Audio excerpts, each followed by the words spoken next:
আসসালামু আলাইকুম and welcome back to my another video.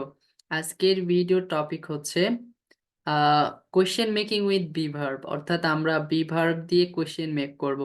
অনেক ইন্টারেস্টিং একটা ভিডিও, তো লাস্ট পর্যন্ত অবশ্যই সবাই দেখবেন। তাহলে চলুন শুরু করি। যেমন আমরা প্রথম দুইটা পার্ট করব এখানে। বি ভার্বের প্রথম পার্টটা থাকবে অ্যামিজার এন্ড দেন পরেরটাতে বাকিগুলো। তো চলুন প্রথম পার্টটা শুরু করা যাক। তাহলে এখানে আমি যদি বলি আই এম আই স্টুডেন্ট, এটা তাহলে কোশ্চেন কিভাবে মেক করব?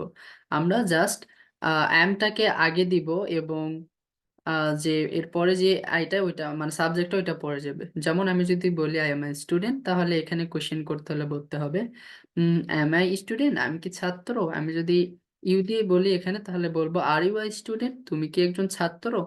এইভাবে আমরা কোশ্চেন মেক করি। তো চলুন আমরা হচ্ছে কোশ্চেন মেক করি এগুলো দ্বারা। এরপরে আমরা যদি উই দ্বারা বলি, তাহলে আর উই স্টুডেন্টস, আমরা কি ছাত্র? তারপরে আর দে স্টুডেন্ট, তারা কি ছাত্র? ইজ হি স্টুডেন্ট, সে কি ছাত্র? ইজ শি স্টুডেন্ট, সে কি ছাত্রী? ইট ইজ ডগ, এটা কি কুকুর? Is my friend, is my friend student, আমার বন্ধু কি ছাত্র?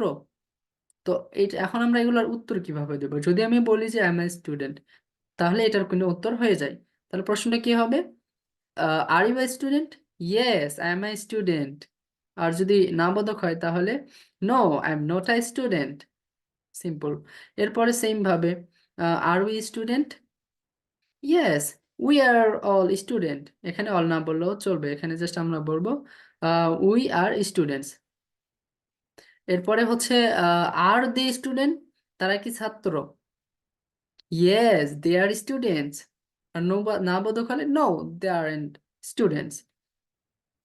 আসলে অনেক ইজি, এইভাবে আমরা প্র্যাকটিস করলে এটা আরো বেশি ইজি হবে। চলুন পরবর্তীতে চাই। যেমন এখানে ইজটা আগে চলে আসবে হি অর শি এর ক্ষেত্রে। যেমন ইজ হি স্টুডেন্ট, সে কি ছাত্র? Yes he is a student, no he isn't a student. Or is she student? Yes she is a student, no she isn't a student. এরপর যদি বলি ইজ ইট ডগ, সে কি এটা কি কুকুর? এটা কি কুকুর? No isn't dog. অথবা yes it is dog. Is my friend a student? Is my friend a student? Yes, my friend is a student. আশা করি ভিডিওটা অনেক ভালো লাগছে। এইভাবে আরো ইন্টারেস্টিং ভিডিও আসবে। আমার সাথে সাথে যদি আপনারা প্র্যাকটিস করেন, আমার স্কিলের আমার আমার সাথে সাথে আপনাদের ইংলিশের যে স্কিলটা, এটা অনেক বেশি ফ্লুয়েন্ট হবে। স্পিকিং এর ক্ষেত্রে আপনারা ফ্লুয়েন্সি বাড়াইতে পারবেন। তো আজকের মতো এই পর্যন্ত। আল্লাহ হাফেজ।